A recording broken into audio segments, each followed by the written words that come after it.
अदा दोस्तों एक कलाम जो ॿुधायां पियो वञे सारी आहे सोलंकी यूसुफ जी फरमाइश पारस मिर्ज़ू कुशंकर मीरपुर ख़ास सैयद हफ़ीज़ मोहम्मद शाह जीलानी उनजी फरमाइश आहे ऐं जंहिं सां वाद में वियुसि तॾहिं सोलंकी यूसुफ ॾिसी छा ॿुधाए पियो शहर घुमियासीं पहिरीं ॾाढा शहर घुमियासीं पहिरीं ॾाढा अॼु सोना सिघो थी तयार घुमूं ॿई जेमस जी बाज़ार घुमूं ॿई जेमस जी बाज़ार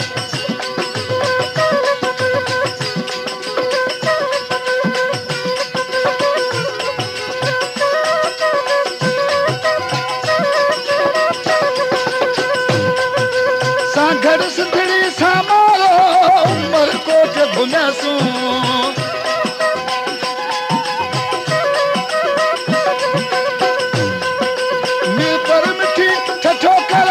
हैदराबाद हलियासूं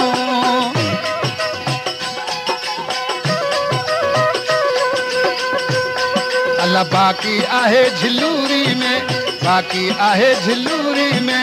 उथे वेठे कमकार घुमूं ॿई जेमस जी बाज़ार घुमूं ॿई जेमस जी बाज़ार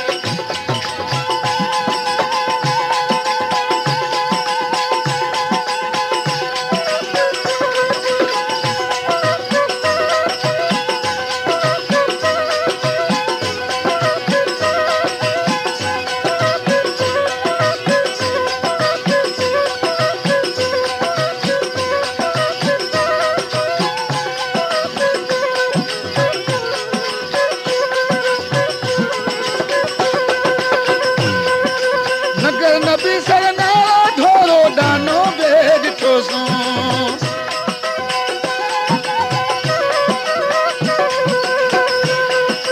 कलंदर भिटाई जो दावो जो जिस्मन साण चुंदोसूं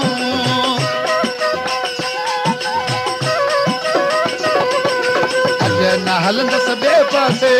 अॼु न हलंदसि ॿिए पासे तोड़े चवे तलार घुमूं ॿई जेमस जी बाज़ार घुमूं ॿई जेमस जी बाज़ार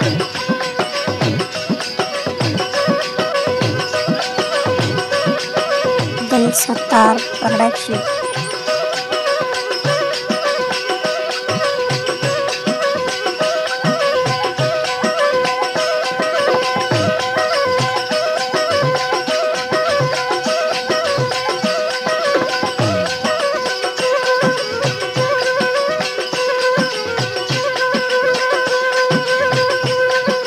जेमस मेरे जान हिकिड़ो ख़त लिखियो जंहिं बारी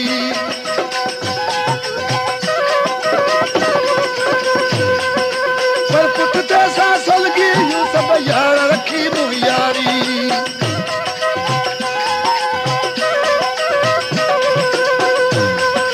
हली करियूं तंहिं दिल भर जो अला हली करियूं तंहिं दिल भर जो अॼु दू बदू दीदार घुमूं ॿई जेमस जी बाज़ार घुमूं ॿई जेमस जी बाज़ार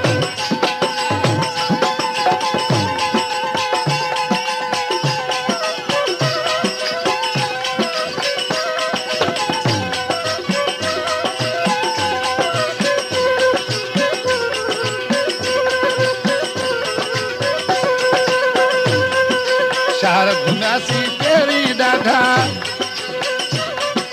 शहर घुमियासीं पहिरीं ॾाढा अॼु सोना सिघो थी तयार घुमूं ॿई जेमस जी बाज़ार घुमूं ॿई जेमस जी बाज़ार घुमूं ॿई जेमस बाज़ार